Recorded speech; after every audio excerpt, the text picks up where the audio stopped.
When shall we three meet again, in thunder, lightning, or in rain? It's no accident that the opening scene of Bioshock Infinite bears some constitutional similarities to that of Macbeth. While the scene itself is clearly not meant to be a beat-for-beat reenactment, there is enough resemblance to set the tone for how the game borrows from the structure and themes of Macbeth. It may seem an odd comparison at first, but having a strong understanding of the plot of Macbeth can be a great aid in wrapping your head around the meaning of Bioshock Infinite. Take for example the next scene of the play, which sees Macbeth and Banquo returning from battle across fields under good weather. They encounter the three witches who tell of a prophecy of Macbeth's great fortune that will follow their victory against the treacherous MacDonald. At the end of Bioshock Infinite, we learn more about Booker's past, and we see a scene that takes place in a field under good weather, after Booker has won a battle. He encounters a preacher who offers to baptize him and wash away his sins. These scenes are nearly identical, and it is the encounter that both our heroes have on these fields that set in motion the series of events that will lead to a single tragic reality. If you want to impress your literature or drama teacher in an essay about Macbeth, write this sentence. The first word of Macbeth is when, because the play is intrinsically and absolutely about fate.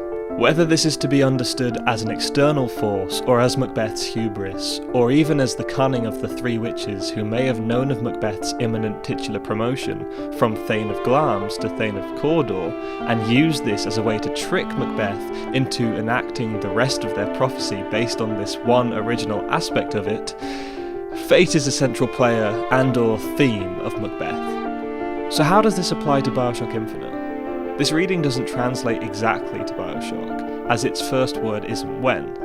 The game in fact has two first lines, the first line heard and the first line of the first scene. These are Booker, are you afraid of God? And are you going to just sit there? Spoken by Elizabeth and Robert Lutece respectively. The very first word being his name emphasises the significance of Booker in a plot which otherwise seems very detached from him. We go through most of the game seeing very little of Booker and hardly hearing all that much of him. It almost feels as though he is irrelevant to the core events and conspiracies of the plot itself, and is simply a stand-in for any other action hero. By having his name be the first thing we hear, before even seeing the epigraph, let alone any of the game itself, it is foreshadowed that this identity is an integral part of the plot, as it very much turns out to be.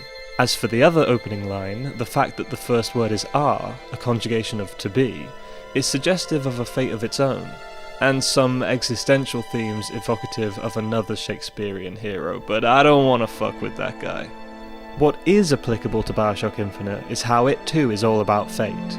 Causality is a necessary concept in any narrative about time travel and trans-dimensional, multiverse, wibbly-wobbly, timey-wimey stuff.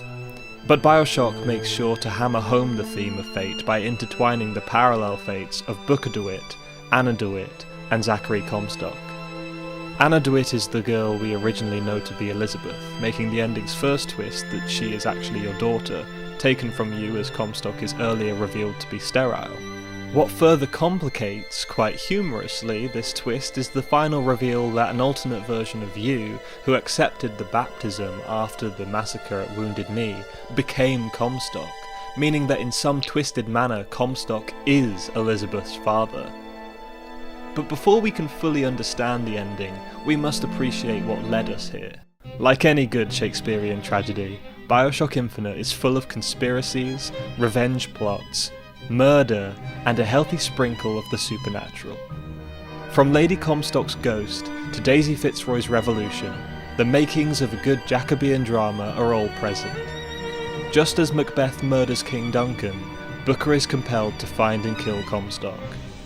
We view Booker, perhaps, as more honourable than Macbeth, because his ambitions are not rooted in greed. However, neither is truly a hero of action, as it is ambiguous whether or not they act according to their own free will, or fate. In my introduction I described the plots of these narratives as the series of events that will lead to a single tragic reality, set in motion by the encounter in a field under good weather. The concept of fate can be interpreted many ways in Macbeth. It may be a supernatural guiding force outside of Macbeth's control, or it could be entirely his own ambition that drives him down this path. Regardless, the play has one set of events that reaches a definitive conclusion. Bioshock Infinite differs in this regard as it features a number of alternate dimensions and leaps across timelines that threaten the legitimacy of every plot beat.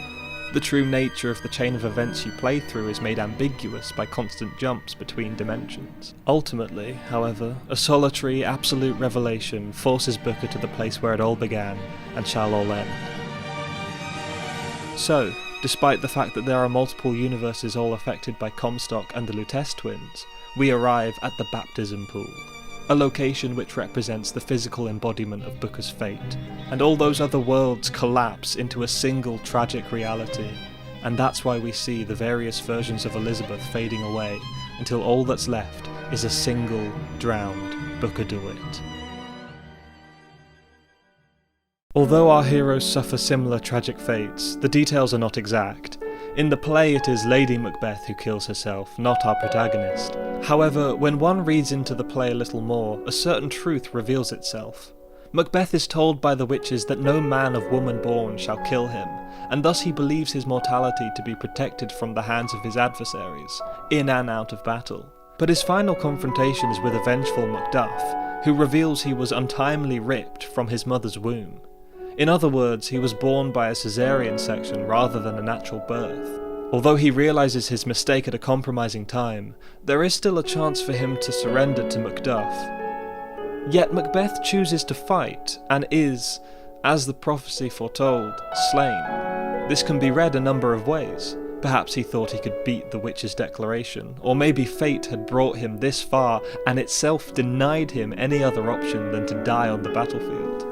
Either way, the ending sees the protagonist faced with an undesirable inevitability, one which he acknowledges and confronts head-on, essentially accepting and even walking into his own death. When viewed this way, it is apparent that Macbeth's death is similar to Booker's, specifically from his own internal perspective and with regards to this larger concept of fate. When Booker resolves to go back and kill baby Hitler, as it were, he is brought back to the baptism scene, as it is here that his path divulges. This is the birthplace of Comstock. When he rejects the baptism, he becomes the Booker he is when he returns, but in the timelines where he accepts, he is reborn as Comstock. The fact that Comstock is, in this sense, not of woman born, is another interesting similarity in the adversaries Booker and Macbeth face, as it is this unforeseeable quality of the villains and unlikely role they play in the fates of the protagonists that makes the stories so twisted. Another detail to note in the ending is that Comstock is the Booker who embraced the baptism, but even the Booker who rejects it and becomes the hero of the tale is eventually brought back to the same place, where he has no choice but to be drowned in that very place. It seems to be essential for Booker to be submerged in that pool, and fate ensures it, one way or another.